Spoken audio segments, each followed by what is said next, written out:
ভাইয়া সাই তোমার বিলেটটা কই? মোবারক মাস্টার নাম শুনছো? ভাইয়া তুমি মনে হয় আপন মাস্টার নাম শুনো নাই। দিস ইজ আপন মাস্টার অফ আপন। তুমি আমার ছোট ভাইয়ের গায়ে হাত দিছ, কিছু মাইন্ড করি দেই।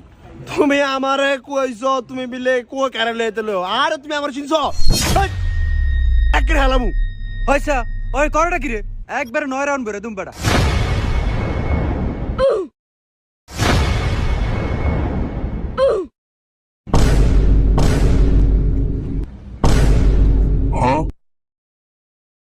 ভাই তোমার নাম কি কাশিম? হ্যাঁ তোমার নাম কি হাসিম? হ্যাঁ। তুমি কি 2001 সালে ওই যে গুন্দিজোর হয়েছিল এসে কি তুমি উড়ে গেছিলে গিয়া? হ্যাঁ তারপরে আমার বাপ মা আমাদের খুঁজছিল, ভাই তোমার ভাই নাই। হ্যাঁ ভাই তুমি কই বসছিলে গিয়া? ভাই আমি কে ওই স্কুলের পাশে বসে গেছিলাম ভাই। আমি কেউ চিনি না ভাই। ভাই এলিগে মাস্তান হয়ে গেছি ভাই। আমার কেউ ভালো নাই ভাই। দিয়ে আমার এই ভাই